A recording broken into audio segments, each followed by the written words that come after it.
am I wearing a Deadpool mask? Why not? Because it's story time. This is part 9 of Meet Your Strawman. I would love to read the entirety of this book with this mask on, but unfortunately, it becomes difficult to breathe. But I know it brings out my eyes, so I figured I'd do an intro with it.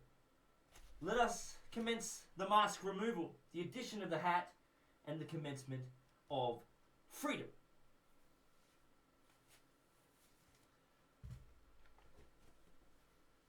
Alright. Let's do this. Now, in the previous part, we were talking about how magical the bank was, and that they just enriched themselves, and they got paid in advance. And they didn't even risk any of their own money. Kobe! Now, Magic Bank's magician, the lawyer who holds the check that is backed by the buyer's original promissory note, then, what's he going to do? He's going to do some magic. He's going to write a check to the seller as payment for the property. In effect, the buyer paid the seller with his own money by virtue of the fact that it was the buyer's own money, the promissory note, that made the purchase and sale possible. Magic Bank just made a cool 300% profit without using or risking any capital of its own. That's another Kobe. Neither was there any depositor's money deducted from Magic Bank's asset account in this transaction. Man, what really happened was whoever bought this house got absolutely reamed. No, but it was pure deception. And if we, the people, tried to do this, we would end up in prison, being found guilty of fraud and criminal conversion.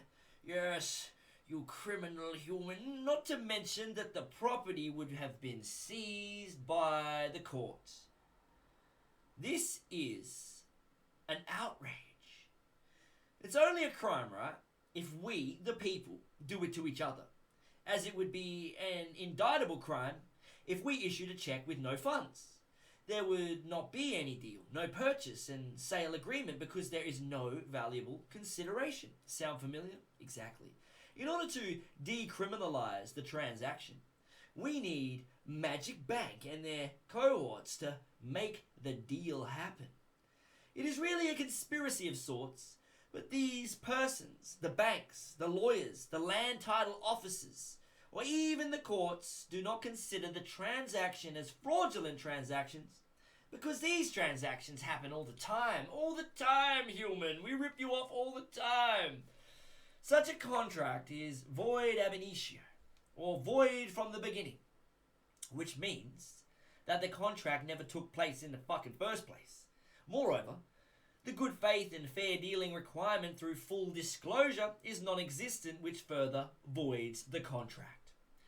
Magic Bank failed to disclose to the buyer that it will not be giving the buyer any valuable consideration and taking interest back as an additional benefit to unjustly enrich the corporation.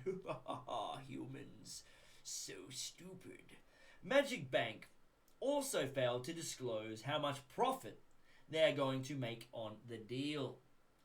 Magic Bank led the buyer to believe that the money going to the seller will be coming from its own asset account.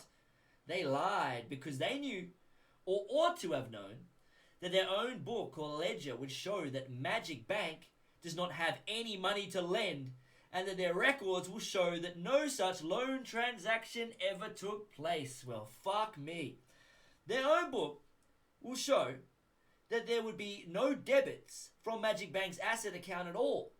And all that would show up are the two entries made when the buyer gave Magic Bank the first collateral, or the promissory note, which enabled Magic Bank to cut a check, which made it possible to convey the property from seller to the buyer, free and clear of all liens or encumbrances as required by the agreement of purchase and sale entered into in writing between the buyer and the seller. What really happened was not magic. In reality, this person got fucked. And the buyer's promissory note was used by Magic Bank and its incredible magicians, the lawyers, and the land title clerks to convey free title to the buyer from the seller. So why do we need the mortgage contract at all. The other entry that would show up when we audit Magic Bank's accounts is the other pledge of collateral, including the buyer's promissory note, which was converted unlawfully and without disclosure or permission from the buyer into a mortgage-backed security, which was swapped or deposited by a Magic Bank to the Federal Reserve Bank, for which another deposit was entered into Magic Bank's transaction accounts. From the above, we can list all the criminal acts perpetrated by Magic Bank. Number 1. The mortgage contract was void ab initio because Magic Bank lied and never intended to lend a single cent of their own asset or depositors' money to the buyer. Number 2. A valid contract must have lawful or valuable consideration. The contract failed for anticipated breach. Magic Bank never planned to give the buyer and the borrower any valuable consideration. Number 3. Magic Bank breached all its fiduciary duties to the buyer and is therefore guilty of criminal breach of trust by failing in its good faith requirement. Number 4. Magic Bank concealed the fact from the buyer that it would be using the buyer's promissory notes first to clear all the liens and encumbrances in order to convey clear title to the buyer, and then use the second promissory note to obtain more money from the Federal Reserve Bank or other institutions that buy and sell mortgage-backed security. Magic Bank received up to 3 times the amount of money required to purchase the property and kept the proceeds to itself without telling the buyer. Kobe. Number 5. Magic Bank violated its corporate charter by lending credit, or should I say nothing at all, to the buyer and then charging interest on this make-believe loan. Banks are only licensed to lend their own money, not other people's money. Magic Bank used the buyer's promissory note to clear the title, which essentially purchased the property from the seller. The transaction is an ultra vires transaction because Magic Bank has engaged in a contract outside of its lawful mandate. An ultra vires contract is void or voidable because it is non-existent in law.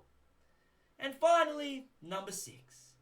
Everyone involved in this undertaking with Magic Bank, starting with the loan or mortgage officer, the lawyers, the land title office, and even the central bank are equally guilty by association by aiding and abetting Magic Bank in its commission of its crimes against the buyer and the people who would eventually have to absorb all of the loss through increased taxes, etc.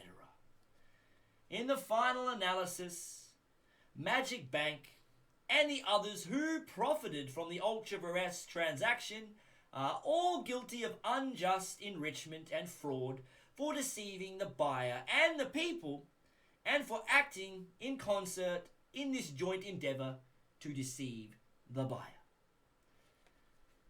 You're going to enjoy tomorrow's part, alright? We are going to touch on dealing with the police. Hope you enjoy part 9. I will return tomorrow with part 10, continuing the journey toward freedom. I love you all.